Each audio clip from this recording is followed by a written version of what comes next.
ओम नमो भगवते वासुदेवाय। श्रीमद्भगवत महापुराण प्रथम स्कंद चतुर्दश अध्याय श्लोक 1 से 15 का हिंदी अनुवाद। अपशकुन देखकर महाराज युधिष्ठिर का शंका करना और अर्जुन का द्वारका से लौटना। सूत जी कहते हैं, स्वजनों से मिलने और पुण्य शोक भगवान श्री कृष्ण अब क्या करना चाहते हैं, ये जानने के लिए अर्जुन द्वारका गए हुए थे। कई महीनों बाद जाने पर भी अर्जुन वहां से लौट कर नहीं आए। तब धर्मराज युधिष्ठिर को बड़े बड़े भयंकर अपशकुन दिखने लगे। उन्होंने देखा काल की गति बड़ी विकट हो रही है। जिस समय जो ऋतु होनी चाहिए उस समय वह नहीं होती और उनकी क्रियाएं भी उल्टी होती जा रही हैं। लोग बड़े क्रोधी, लोभी और असत्य परायण हो गए हैं। अपने जीवन निर्वाह के लिए लोग पाप पुण्य व्यापार करने लगे हैं। सारा व्यवहार कपट और छल से भरा हुआ होता है। यहाँ तक कि मित्रता में भी छल मिला रहता है। माता पिता, सगे संबंधी, भाई और पति पत्नी में भी झगड़ा डांट रहने लगा है। कलयुग के आ जाने पर लोगों का स्वभाव भी लोभ, दंभ आदि अधर्म से अभिभूत हो गया है। प्रकृति में भी अत्यंत अरिष्ट सूचक अपशकुन होने लगे हैं। यह सब देखकर युधिष्ठिर ने अपने छोटे भाई भीमसेन से कहा। युधिष्ठिर ने कहा, भीमसेन, अर्जुन को हमने द्वारका इसलिए भेजा था कि वह वहां जाकर पुण्य श्लोक भगवान श्री कृष्ण क्या कर रहे हैं इसका पता लगा आए और संबंधियों से मिल भी आए। तब वे 7 महीने बीत गए, परंतु तुम्हारे छोटे भाई अब तक नहीं लौट रहे हैं। मैं ठीक ठाक यह नहीं समझ पाता हूँ कि उनके न आने का कारण क्या है।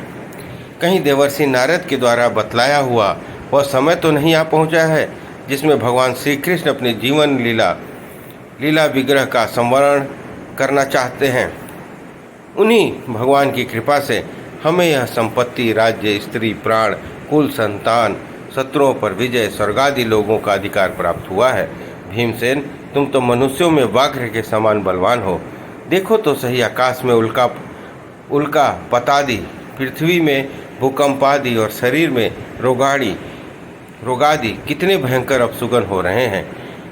इनसे इस बात की सूचना मिलती है कि शीघ्र ही हमारी बुद्धि को मोह में डालने वाला कोई उत्पात होने वाला है। प्यारे भीमसेन, मेरी बाईं जंघा, आँख और भुजा बार बार फड़क रही है। जोर जोर से दिल धड़क रहा है। अवश्य ही बहुत जल्दी कोई अनिष्ट होने वाला है। देखो, यह सियारिन उदय होते ही सूर्य की ओर मुँह करके रो रही है। अरे, उसके मुंह से तो आग भी निकल रही है। यह कुत्ता बिल्कुल निर्भय सा होकर मेरी ओर देखकर चिल्ला रहा है। भीमसेन, गो आदि अच्छे पशु मुझे अपने बाएं करके जाते दिख रहे हैं और गधे आदि बुरे पशु मेरे अपने दाहिने कर देते हैं। ये घोड़े आदि वाहन मुझे रोते हुए दिखाई देते हैं। यह मृत्यु का दूत पेंडुकी, उल्लू और उसका प्रतिपक्षी कौआ रात में अपने कर्ण कठोर शब्दों से मेरे मन को कपाते हुए विश्व को सूना कर देना चाहते हैं। दिशाएं धुंधली हो गई हैं। सूर्य और चंद्रमा के चारों ओर बार बार मंडल बैठते हैं। ये पृथ्वी पहाड़ों के साथ कांप उठती है। बादल बड़े जोर जोर से गरजते हैं और जहाँ जहाँ तक बिजली भी गिरती रहती है। श्रीमद् भागवत पुराण प्रथम स्कंद चतुर्दश अध्याय श्लोक 16 से 34 का हिंदी अनुवाद। शरीर को छेदने वाली यह धूली वर्षा से अंधकार फैलाने वाली आंधी चलने लगी है। बादल बड़ा डरावना दृश्य उपस्थित करके सब ओर खून बरसाते हैं। देखो, सूर्य की प्रभा मंद पड़ गई है। भूतों की घनी भीड़ में पृथ्वी और अंतरिक्ष में आग सी लगी हुई है।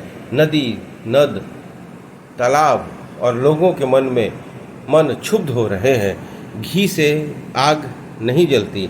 यह भयंकर काल न जाने क्या करेगा। बछड़े दूध नहीं पीते, गौवें दूहने नहीं देती। गौशाला में गौवें आंसू बहा बहा कर रो रही हैं।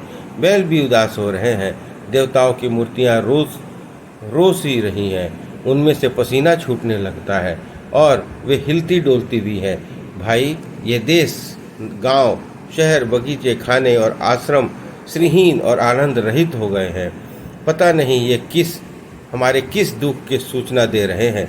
इस बड़े बड़े उत्पातों को देखकर मैं तो ऐसा समझता हूँ कि निश्चय ही यह भाग्यहीना भूमि भगवान के उस चरण कमलों के से जिनका सौंदर्य और उनकी ध्वजा वज्र अंकुशादि विलक्षण चिन्ह और किसी में भी कहीं नहीं है, रहित हो गई है।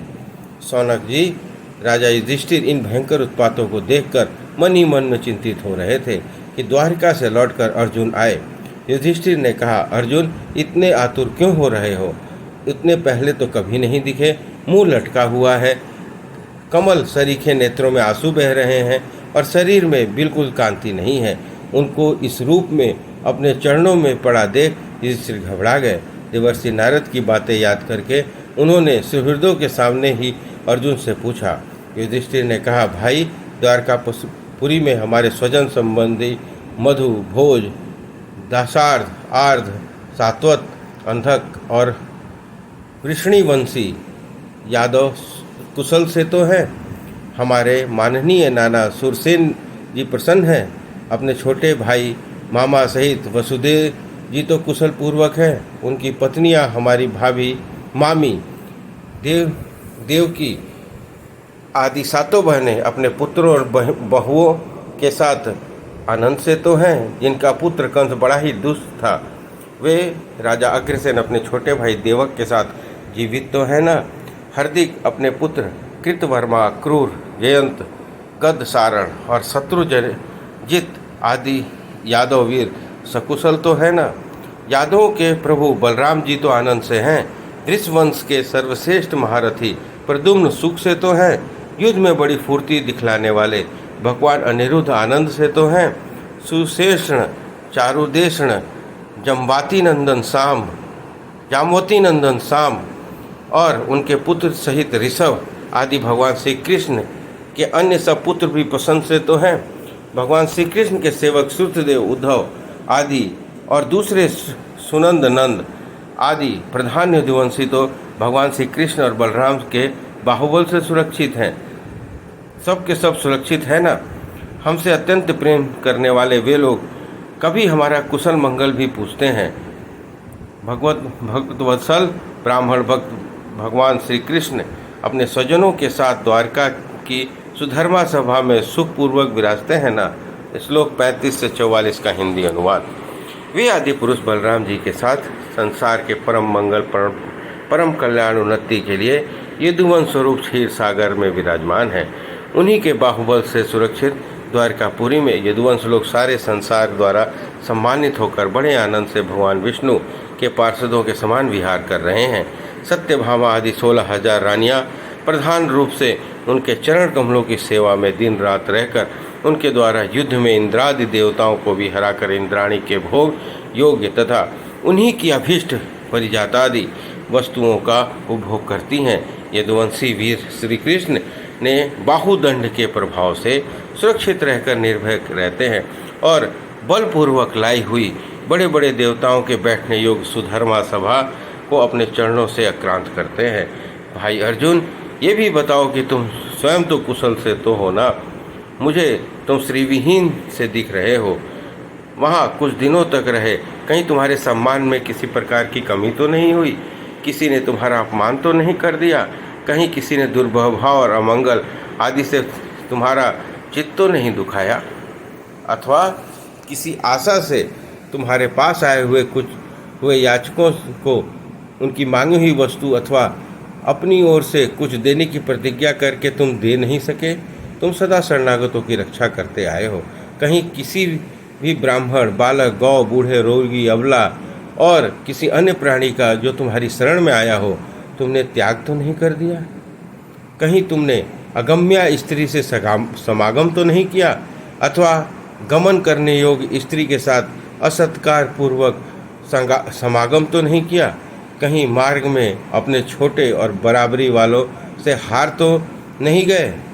अथवा भोजन कराने योग्य बालक बूढ़ों को छोड़कर तुमने अकेले ही भोजन कर लिया? मेरा विश्वास है कि तुमने ऐसा कोई निंदित कार्य तो नहीं किया होगा जो तुम्हारे योग्य न हो अपने परम प्रियतम अभिन्न हृदय परम सुहृद भगवान श्री कृष्ण से तुम रहित हो गए हो। इसी से अपने को शून्य मान रहे हो। इसके सिवा दूसरा कोई कारण नहीं हो सकता है जिससे तुमको इतनी बड़ी मानसिक पीड़ा हो रही है। इस प्रकार श्रीमद् भागवत पुराण प्रथम स्कंद 14वां अध्याय संपन्न हुआ। बोलिए कृष्ण भगवान की जय।